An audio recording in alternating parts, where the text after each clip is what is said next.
আমাদের পতাকা ছিঁড়ে একটা দাঙ্গা লাগিয়ে দিবার, ঝামেলা লাগিয়ে দিবার চেষ্টা তারা করেছিল।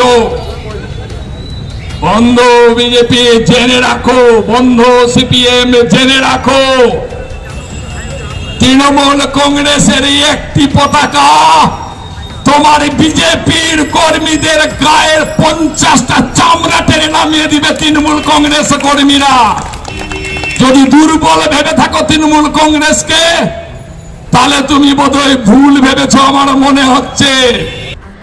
আরজি করে ঘটনা নিয়ে বিরোধীদের চামড়া তুলে নেওয়ার নিদান। আবার বিতর্কিত বক্তব্য জেলা তৃণমূল কংগ্রেস সভাপতি আব্দুর রহিম বক্সির। এক ধাপ উঠে জেলা তৃণমূলের সহসভাপতি দুলাল সরকারের বিরোধীদের রাস্তায় ফেলে পেটানোর নিদান। এটাই তৃণমূলের কালচার, পাল্টা বিজেপি। আরজি করে ঘটনা নিয়ে বিরোধীরা চক্রান্ত করছে। এর প্রতিবাদে মালদা শহরের রাজ হোটেল মোড়ে তৃণমূলের পক্ষ থেকে প্রতিবাদ সভা ডাকা হয়। সেই সভা থেকে একের পর এক তৃণমূল নেতা বিরোধীদের হুমকি দিতে থাকে।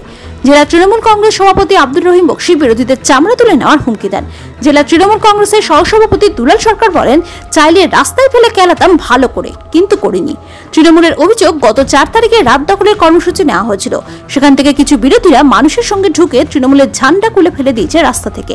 সেই ভিডিও সোশ্যাল মিডিয়ায় ভাইরাল হওয়ার পরই একের পর এক তৃণমূল নেতৃত্ব বিরোধীদের উদ্দেশ্যে হুমকি দেয়। আব্দুর রহিম বক্সি বলেন, মালদার মানুষ বিরোধীদের সঙ্গে নেই। তারা জনগণের মধ্যে ঢুকে আমাদের পতাকা ছিঁড়ে একটা দাঙ্গা লাগানোর চেষ্টা করছিল। তাদের চক্রান্ত মানুষ বুঝে গিয়েছে। তারা যদি ভেবে থাকে তৃণমূল দুর্বল, তাহলে ভুল ভাবছে। আমাদের একটি পতাকার বদলে সিপিএম বিজেপিদের 50 জনের চামড়া আমরা তুলে দিতে পারি। দুলাল সরকার বলেন, যে মানুষগুলো রাত্রিবেলা বেরিয়েছিল তাদের সঙ্গে আমরা আছি, কিন্তু এদের মধ্যে কিছু লোক ঢুকে আমাদের পতাকা ছিঁড়েছে এবং পুড়িয়েছে। তারা মানুষের সঙ্গে তৃণমূলের গোলমাল লাগানোর চেষ্টা করছিল। চাইলে তাদের রাস্তায় ফেলে কেলাতে পারতাম, ড্যাঙাতে পারতাম, কিন্তু করিনি। পাল্টা মালদার উত্তরে বিজেপি সাংসদ খগেন মুর্মু বলেন, এটাই তৃণমূলের কালচার। আমাদের কেউ তাদের পতাকা ছেড়েনি। হুমকি দেওয়া ওদের একটা অভ্যেস হয়ে দাঁড়িয়েছে।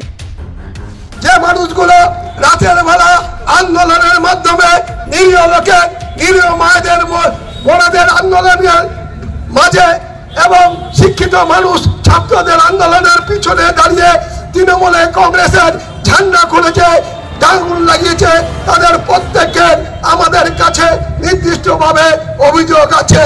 আমরা কিন্তু যদি মনে করতাম মমতা বন্দ্যোপাধ্যায়, অভিষেক বন্দ্যোপাধ্যায়ের নির্দেশ শুনবো না, ঝান্ডা আমাদের রক্ত, ঝান্ডা আমাদের কাছে মায়ের মতন, আমাদের কাছে পরিবারের মতন, সেই ঝান্ডা যারা পুড়িয়েছে তাদেরকে টাঙিয়ে রাস্তায় ফেলে দিতে পারতাম, কিন্তু ডাঙাইনি, মারিনি। কারণ হসপিটালে আমার ছোট ছোট ডক্টর ভাইরা, বোনেরা চিকিৎসা করছে না, যাকে ডাঙাবো সেও মৃত্যুতে যেতে পারে। তাই আমরা এই ডাঙানো থেকে বিরত থেকেছি। মনে করবেন না বিজেপি, মনে করবেন না সিপিএম এর দালালরা, যাদেরকে বাংলা থেকে উৎখাত করে পেপারে আর বোর্ডে লাগিয়ে রেখেছেন মমতা বন্দ্যোপাধ্যায় ভালোবাসায় কারাগারে ঢুকে তদন্ত করে, তারা মনে করবেন না তৃণমূল কংগ্রেস ভয় পেয়ে গেছে, ঘুমিয়ে গেছে। তৃণমূল কংগ্রেস চিহ্নিত করবে এই আন্দোলনের মধ্যে যারা ঢুকে গিয়ে।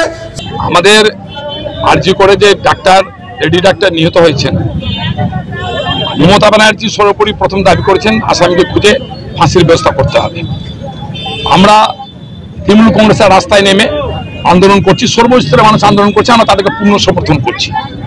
গত 4 তারিখে এখানে একটা মিছিল ছিল রাত্রে, সেই মিছিল খুব সুন্দরভাবে শেষ হয়েছে। বিজেপি এবং সিপিএম এর কতিপয় গুন্ডারা, তারা শেষের দিকে মিছিলের অনেক পরে তারা আমাদের ফ্ল্যাগ খুলে খুলে ছিঁড়ে ফেলে রাস্তায় ফেলে লাথ দিয়ে সে ফ্ল্যাগকে সেখানে লাথি মারা হয় ফ্ল্যাগের উপরে। হ্যাঁ, বলে সেই ক্ষেত্রে আমরা বলেছি তাদের ইচ্ছা ছিল যে এই ফ্ল্যাগটা খুলবে এবং মিছিলের লোকের সাথে দাঙ্গাটা লাগিয়ে দিব তৃণমূল কংগ্রেসে, কিন্তু তারাও মিছিলের লোক জানে এবং আমরাও জানি এটা একটা ষড়যন্ত্র বিজেপির এবং সিপিএম এর। তা আমরা বলেছি যে এই চক্রান্ত করতে দেওয়া হবে। তুমি বন্ধু যদি একটা ফ্ল্যাগ খুলে পায়ের তলায় ফেলার চেষ্টা করো, তোর 50 লোকের পিঠের চামড়াটা খুলে দিবে তৃণমূল কংগ্রেস। তৃণমূল কংগ্রেসের হচ্ছে এই হুমকি, ধমকানো, এই সমস্ত ছাড়া ওদের কোনো কাজ আছে?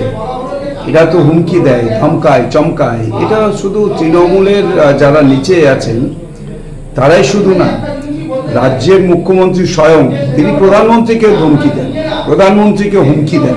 তিনি বলেন যে সারা দেশ জ্বালিয়ে দেবেন, যে পশ্চিম বাংলায় জ্বালাচ্ছেন সারা দেশে জ্বালিয়ে দেবেন। বিভিন্ন রাজ্যের কথা তিনি উল্লেখ করেন। এই হচ্ছে তৃণমূল কংগ্রেসের কালচার, এটা ওরা ওদের মুখেই সাজে। আসলে এরা হচ্ছে যে মানুষের সঙ্গে নেই, মানুষের জন্য এরা নেই। এরা আসলে মানুষকে ভয় দেখিয়ে ধমকিয়ে চমকিয়ে ওরা কোনো রকম যেভাবেই হোক, তো রাজ্যের মুখ্যমন্ত্রী স্বয়ং এগুলোকে মদত দেন। রাজ্যের মুখ্যমন্ত্রী হচ্ছে মদত দেন, যেমন হচ্ছে যে রাজ্যের দুষ্কৃতকারী যারা রাজ্যে যারা সবচাইতে বেশি অপরাধী তাদেরকে মদত দেন। বলছি তৃণমূলের যে সরকার চলছে, আর এখানে তৃণমূলের যে তিনি জেলা সভাপতি, তিনি এই কথা কি করে বলেন যে আজকে উনি বলছেন যে এখানে কবে কার ফ্ল্যাগ কোথায় ছিঁড়েছে, আজকে উনি বললেন ফ্ল্যাগ ছিঁড়ে দিয়েছে, ওরা একটা বলে দিচ্ছেন।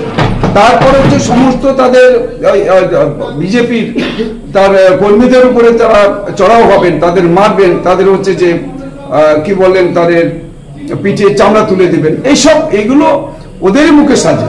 এটা একমাত্র তৃণমূল কংগ্রেসের সংস্কৃতির জন্য।